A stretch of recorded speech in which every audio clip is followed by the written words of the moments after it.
From the Mists of Our Pasts by Nolov louscr. Chapter 2. A Hand Outstretched. The cabin is cold and empty and too large. Each shadow feels watchful and each hollow consuming. Tomura hates it. All he knows here, now that they are out of the bar and from under his sensei's watch, is that he is scared and that they might be found. That sensei will arrive to twist Tomura back between his fingers like some warped toy. The cabin isn't safe.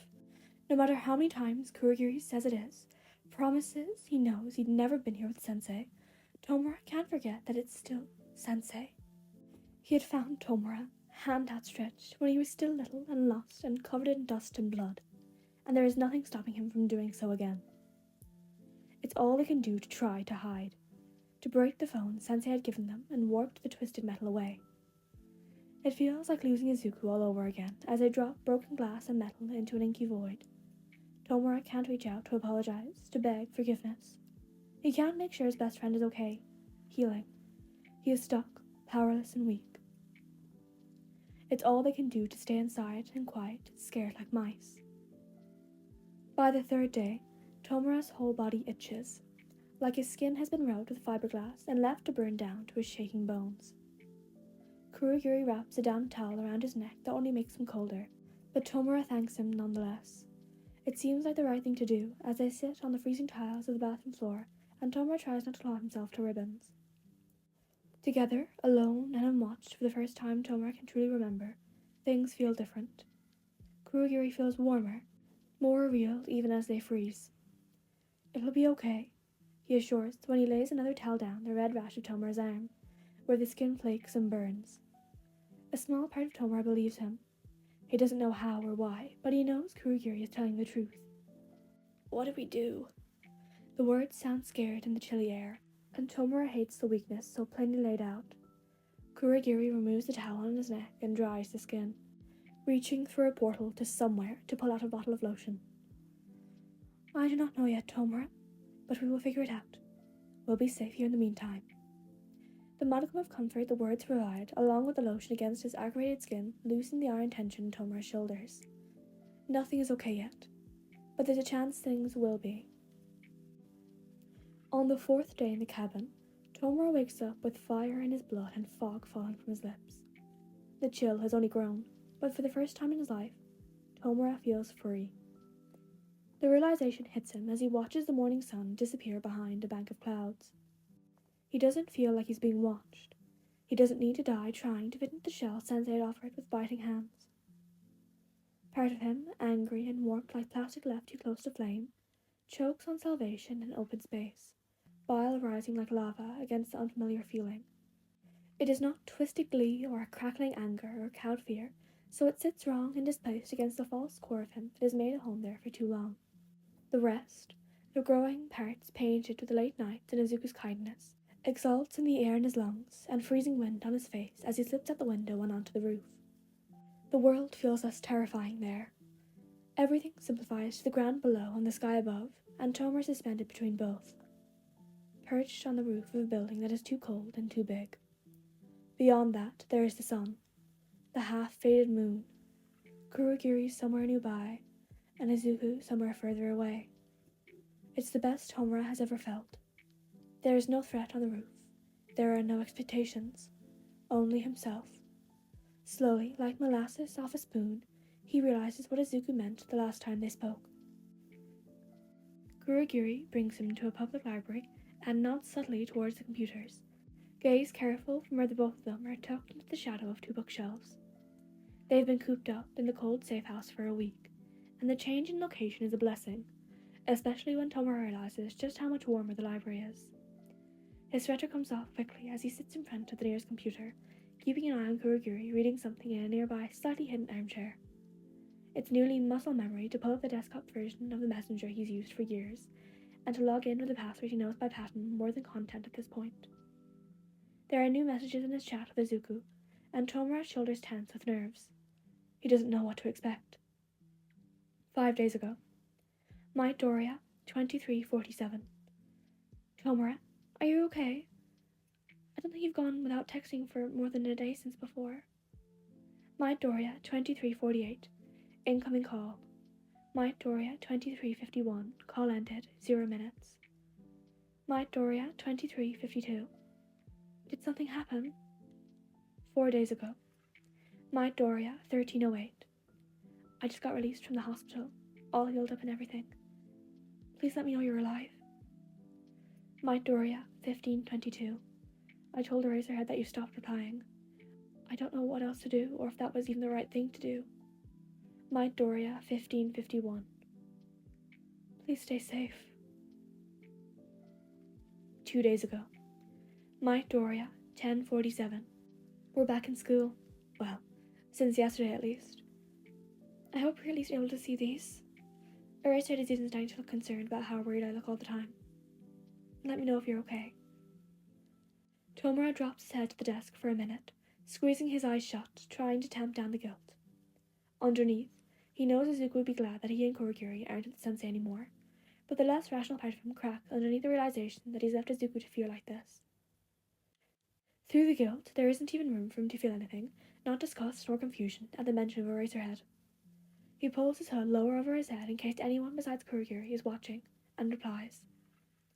Tomura 4 FNG, 1203.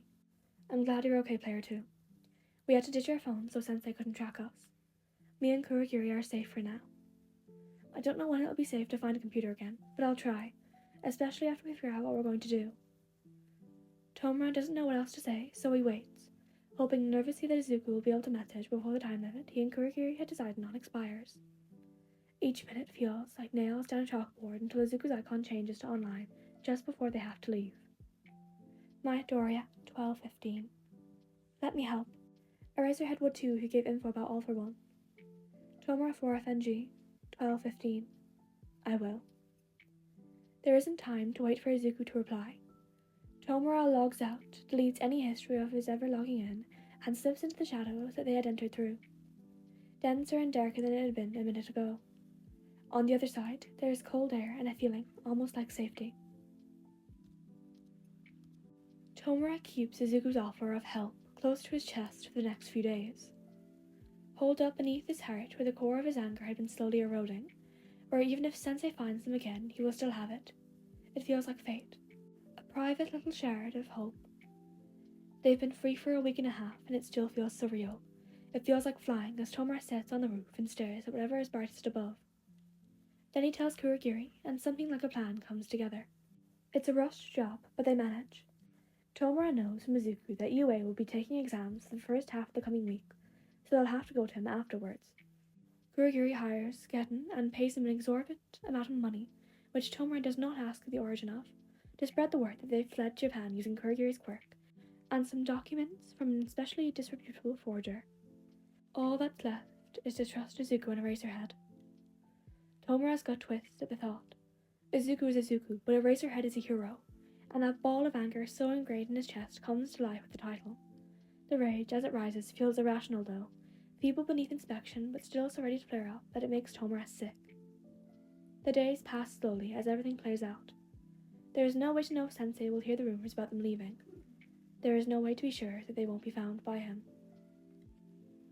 2 days after UA releases their students from classes and exams, Tomura finds Izuku by accident. He's circled by a group of his classmates, and they all seem happy, excited, and it's the first time Tomura has seen any of them in something besides hero outfits or UA's uniform. It makes something small and guilty twist in his gut, seeing how young the 18 of them present look. A second later, the flow of the crowded mall shifts around him, and he's forced back into the alcove beside the nearest store's entrance, still watching Izuku. He was only supposed to be out to pick up some supplies while Kurogiri was busy with planning and talking to Giran, but Izuku is here, and Tomura can feel his offer to help like a physical pull against his ribs. It is not part of the plan. That doesn't mean it isn't an opportunity, though. It takes a long time for Izuku's class to drift apart, slipping into smaller groups and wandering across the mall. Tomura doesn't bother tracking them beyond as a means to stay out of sight, solely focusing on catching Izuku alone for just a moment. Time is running out, and the sooner something happens, the better. The last person in Izuku's group, a young girl with short brown hair, hurries away, and the blood in Tomura's chest feels both burning and freezing, racing past his heart much too quickly. Izuku is staring at his phone, seated on one of the mall's many brick ledges that serve as benches. With his feet just barely missing the ground from the too tall perch, he looks smaller than he had when he'd been dropped before Tomura and Hosu, but no less sturdy. Like something real, sculpted of trust and hope, like a dream.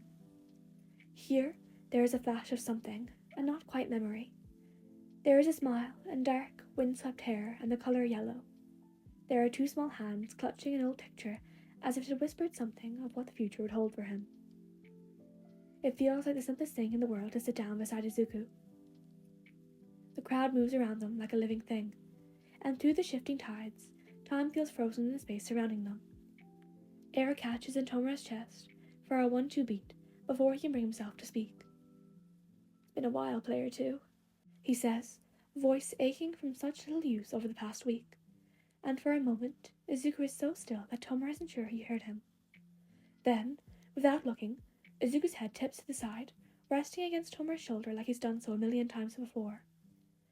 The barely there pressure feels like all the weight of the world, trust as a promise pressed against the ragged fabric of Tomura's old hoodie. Here, he is Atlas trapped beneath the sky, but not unwillingly.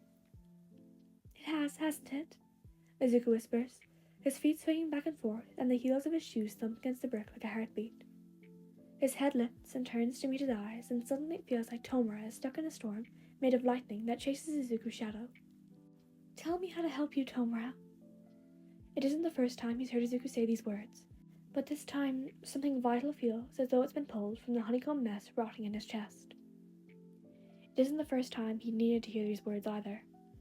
Then he had been 5 and huddled in the backyard, a fresh handprint across his face and his family watching stiff and frozen and silent from across the yard.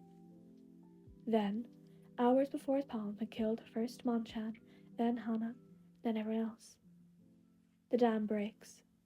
Memories tear through him as though searching for revenge, and Tomura tries to stand, flight response kicking in, only to find himself on the floor of the mall beside Izuku's feet moments later. The few seconds that had passed a haze of black in his mind.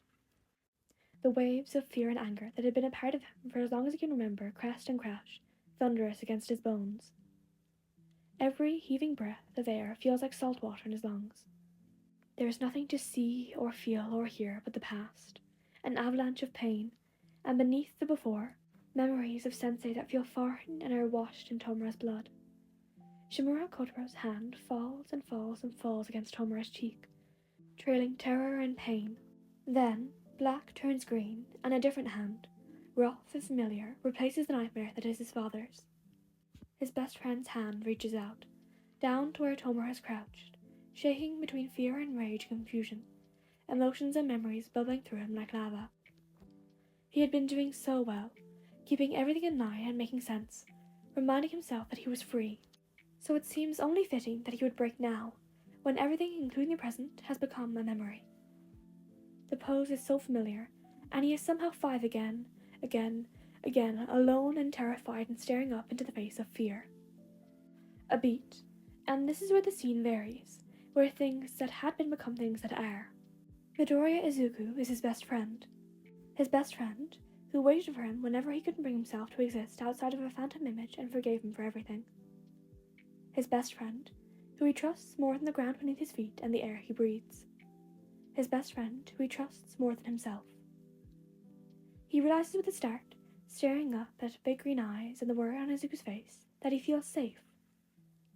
There is still anger, that confused and jagged part of him trying to tear him into two, but he feels safe. Tomura had already been saved once before, dragged from hell kicking and screaming.